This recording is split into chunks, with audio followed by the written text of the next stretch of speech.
If I had to describe what the perfect extraction shooter was, it wouldn't be hard to pinpoint. I've praised the millions of great factors that go into Escape from Tarkov since starting my career on this channel, and it's been a love-hate relationship for sure. Tarkov is what many of us consider to be a really weird relationship. It's hard to break the bond of a good survival title with seldom open world mechanics where the player feels small in comparison to both the world and its highly trained professional enemies. EFT is, unfortunately, the subject of controversy whenever it's mentioned, especially since the company behind the creation of the game publicly shot themselves in the foot with the Unheard Edition disaster. Speaking of which, I had been an owner of the Edge of Darkness edition for years, so it's been quite some time since I've been able to devote realistic time to Tarkov. That's why today I wanted to revisit a public mod available for anybody who isn't looking to lose all of their best gear or go head-to-head with a cheater who headshots you with a melee weapon from 300 miles away. Single-player Tarkov doesn't need any introduction on this channel, as I've covered it a couple of times already. However, it's been a hot minute since I last dove into the Norvinsk Special Economic Zone to dissect further details on the lore of this masterpiece and perhaps showcase some of the excellent mods that many of you are curious about. So without further ado, let's get started. Stop me if you can relate to this, but it seems like every time I launch up Tarkov, I feel a sense of excitement.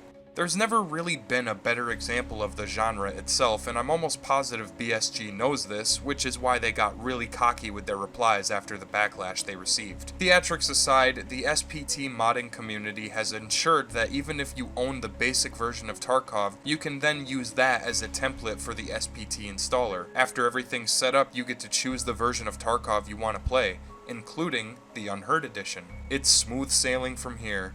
Before getting started with everything else though, I highly recommend installing a little thing called Server Value Modifier. This is one of the most essential tools that you'll need for your SPT files. The Server Value Modifier works like a cheat code menu fit with various individual options to customize your raid however you like. You can alter different things like loot placement, amount of loot, scav amount, player difficulty, bot spawns, boss spawns, and inventory management. All sorts of really great stuff that the base game doesn't offer. This, in my opinion, is just a really fun dad mode for the original game with a big mixing bowl of fun and junk thrown in. I'm all for it too. I support the developers of SPT almost every single day just by playing this gem and telling the community how wonderful they are. This game is a work of art, and the fact that they were able to mod it at all, let alone to this extent, just blows my fucking mind. Before we get into the mods, it's important to note that some time has passed, like I mentioned before. The main game itself has gotten a ton of great updates to the maps and lore, which I'll go over briefly in this little section. And please forgive me, I don't own a beast computer like 98% of the fucking world. I have bills to pay, so my frames are gonna suck at some parts.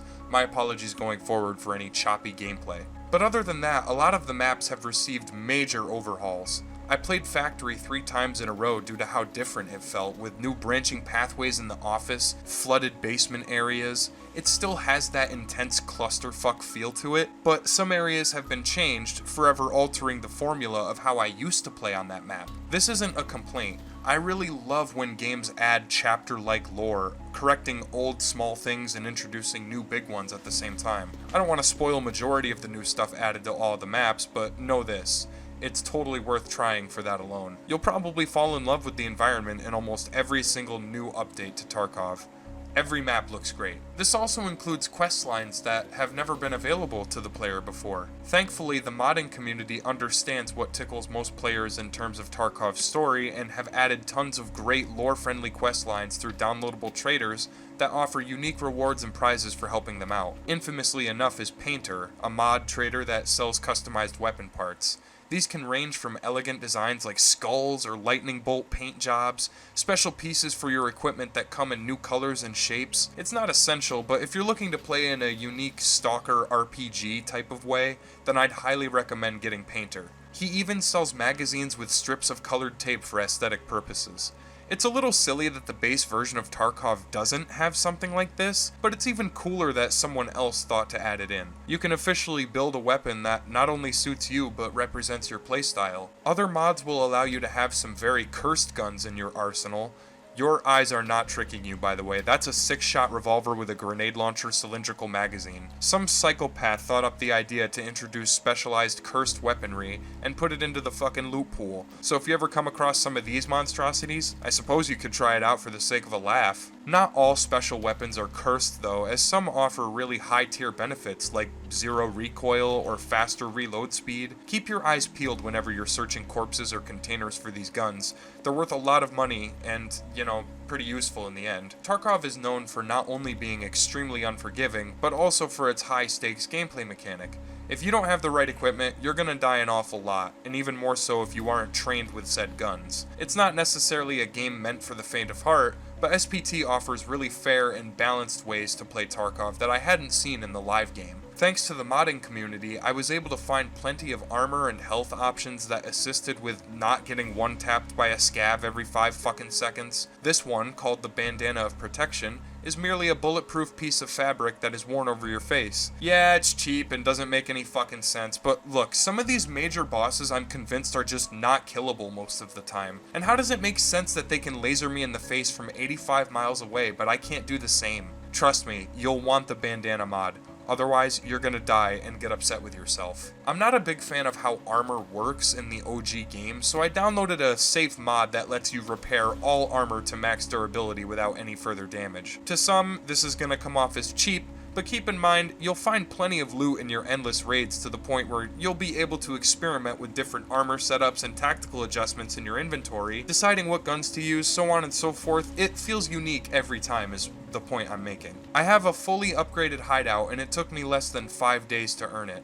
In normal Tarkov, that's unheard of. Speaking of unheard, I still don't think this version of the game is worth the upgrade in terms of cost. Thankfully, I didn't have to spend money on it, but even if I did, I still fail to see what the point was for charging extra. There's not a whole lot else here in the Unheard edition as compared to other editions of the game, besides stash space and some better starting guns that you'll more than likely lose in your first raid. Speaking of the hideout, check out this fucking mod. It's a cat! You can get a cat of your choice in Tarkov, fit with customization options. I modeled this one after my real-life cat, Scarlet, who my fiancé saved as a stray only a year or so ago. It's communities like the modding one for SPT that restore my faith in humanity with such beautiful mods like this one. I love that little cat so much and I visit it every time I'm walking around the hideout. And before you ask, yes, you can pet it, and you can even wake it up while it's napping. Other hideout customizations include new wallpapers, floor textures, poster setup in different rooms, and an overhaul in the design of a fully furnished hideout. Let's get back to the combat preparation phase of this journey. Your armor class is very important. The highest I've found personally was class 6, which deflects bullets like sun rays to a chrome truck. However, if the durability hits 0, you're taking maximum damage and it'll drain too fast for you to catch up. Another useful mod if you're not looking to get screwed from behind is the Dem Invincibility mod. I know what you're thinking, but hear me out. Every limb you have, including your head, can be lowered to a minimum of 1 HP, but no further. So yeah, you're invincible. But without meds, you're pretty much just a pathetic corpse coughing up shrapnel and blood, limping and fucking dragging ass around the map. Possibly pooping bullet shells and bloodied gunpowder hobbling towards an exfil. If you really need that extra security though, you can use server value modifier to adjust your PMC health to your liking. Each limb can be changed with a higher number, forever increasing your health all around. The same goes for scav runs, though those are more difficult because you can't necessarily choose your equipment. Oh, you're still not satisfied? Are you currently getting your ass filled with dog water only to fart it all out and have people laugh at you? Well, don't worry, my friends. With the use of a mod called Friendly PMC, you don't have to go into raids alone anymore. If you're struggling to get a real-life friend to play this gem with you, look no further than this one. It's a mod I've talked about before, but I'm going over it again because why the fuck not? It allows you to spawn a fake friend profile that can accept your invite upon receiving it, granting them access to your game. You'll have a pre-generated partner with random gear and weaponry and a thirst for blood. This is extremely useful if you're trying to avoid a dangerous gunfight with player bots, or if your back is turned while looting and you need someone to cover you. Keep grinding long enough and you'll unlock Knight himself as a traitor. I'm not shitting you. One of Tarkov's coolest looking bosses and characters is available as both a sidekick and a traitor with this mod. There are some restrictions that I'll have to go over though. In order to gain Knight as a companion, you have to complete his quests. Tag alongside him and meet his quota in order to be able to invite him to your squad. Be advised though, if you accidentally kill a friendly player bot or even one of them, you'll lose his friendship until you build trust again. Knight is extremely overpowered, understandably so. Much like the handful of bosses you can unlock as companions, he's capable of blasting any target the second he gains line of sight. Night or day, this dude will put everyone to sleep except for you. Definitely a major hand holder, but I'd say it's more so a really cool what-if mod that works wonders in terms of immersion. As you complete Knight's questline, you'll therefore unlock Big Pipe and Bird Eye as companions. With all three of them in your squad, you might as well just leave your game running and go cook some fucking dinner. There's no chance that a scav or a player bot will be able to fight back against them and kill you. This does feel a bit cheap though, and I only ever used all three of these guys to see how well they work together. The answer? Too damn good. How about the handful of bosses that you can't unlock as companions? There's Tagilla, who's one of the scariest enemies ever made for a video game in my opinion. He's known to reside at the factory, guarding it like its sworn groundskeeper. Tagilla wields a devastatingly powerful sledgehammer that, in the base game, kills you very quickly. But, you know, I'm a mod enthusiast and I wanted to fuck around with the guy for a bit. I did back-to-back raids at Factory and squared off with Tagilla each time, approaching a different tactic for the sake of a laugh. Trying to melee him is hilariously awful. If this were live Tarkov, my intestines would be dribbling out of my stomach right about now with Tagilla smushing my face into pieces. Thankfully though, my body is made of steel and can take a wimpy sledgehammer any day. Jokes aside, I don't really think Tarkov is meant to be played this way in the slightest. There's something really charming yet anxiety-inducing about not having a heads-up display or a radar or anything like that. But when cheaters swarmed the live version of Tarkov, I was fucking upset. You literally couldn't tell if you were killed in a fair sense or not, and this problem continues to persist today, so what does it fucking matter? I am 100% willing to justify having some fun and diving into a more offline-friendly version of this beloved gem because of that alone. It's not necessarily challenging, but the gameplay itself is what I came for. I like high risk, high reward, but not when it's coming at the cost of unfaithful time and effort poured into a game that I genuinely love. Even though I hate battle state games with all of my being, I still really like Tarkov, and it's thanks to its outstanding combat and anxious feel. Well, the combat can sometimes be gripping, but other times I question the sanctity of how the fucking logic works. Remember Lighthouse? Well, I found a way to get there. And I also discovered the one boss I wish I hadn't for the very first time in Tarkov history. Zetchi. Yes, that is how you say that. Zetchi is the suspicious-looking ghillie sniper located in the deep brush of Lightkeeper Island. Surrounding him are a group of overpowered rogues and priests who, upon seeing you in their scopes, will instantly aggro and begin fucking gunning you down. It doesn't matter where you go either, there's not much cover on the bridge, and they have every flank down like it's a fucking cheat code. But screw that for a minute. None of this would even be possible if I didn't download the D-Hazard mod, which removes the landmines from this segment of the map. Without that, I'd be getting filled with bullets and blown the fuck up. Jesus. You're telling me more than one person has killed Zetchi in live Tarkov? I just find that hard to believe with how ridiculously accurate and deadly he is. Look at this. Holy shit, I'm sure a Tarkov veteran would be laughing at this footage and... yeah, go ahead if you want. It's the equivalent of watching an idiot run open-armed into a minefield. Do you even try to stop him, or do you just grab some popcorn and wait for the character to fucking die eventually? Anyway, I did kill the rogues and priests, and then it came down to one final battle between two skilled marksmen.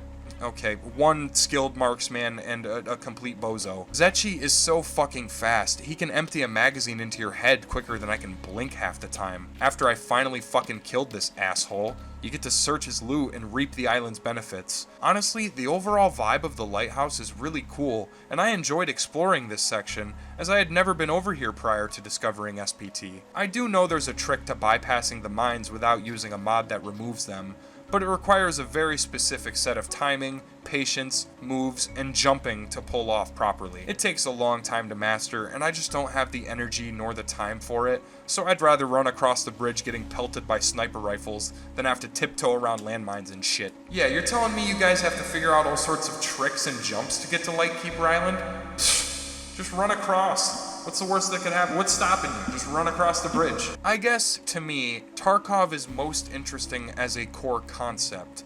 The idea that you could lose it all in the blink of an eye is an unforgiving idea, but it's worth it every time when you successfully get to an extract point and get your ass back to the hideout. editing your arsenal to your liking, adjusting sights and scopes and stocks and barrels and handguards, it's all really fucking good. Tarkov still remains the king of this to me, though others have come close. Streets of Tarkov is still one of the worst maps ever designed in video game history, but that's not my fault. My potato PC isn't very powerful, however, I know for a fact Tarkov isn't the most optimized game. The frames drop faster on Streets than my trousers do when my wife wears lingerie. I didn't really play Streets that much during this wipe, and that's due to the poor performance. You might be wondering, how the hell did I complete Streets quests without ever entering the fucking map? What is that sorcery? Well, that sorcery is called the Skipper. It's a mod that allows you to skip quests and really claim the rewards afterwards. In other words, cheating. You can bypass the toughest challenges with a simple button click, earning loads of XP. This is by far the most overpowered mod for this game. I didn't use it often, but it's helpful if you come across a really hard quest that you don't feel like partaking in, or one that actually requires a certain aspect of the game that you can't do. Due to this fact, I couldn't help but support and re-download single-player Tarkov as a means of enjoying one of my favorite games. Escape from Tarkov might be really tough a lot of the time, but it's a big chunk of what makes the risky gameplay so fun. I know that it's not exactly considered the real deal, but in today's inflated market, especially with video games coming out at $80 now, what the fuck? I will never turn down an alternative version of a classic extraction shooter if it means I get to play it however I wish, with the right factors at play. You're the puppet master pulling the strings, yet you still feel like you're in danger when it matters. There's so much more I could drone on about, but I'd be doing you a disservice. Just download some Tarkov and play the single player version with all of its amazing updates and edge of your seat moments without punishing you eternally for a simple mistake. And no fucking cheaters, so there you go. Thanks again for watching, guys. I'll see you next time.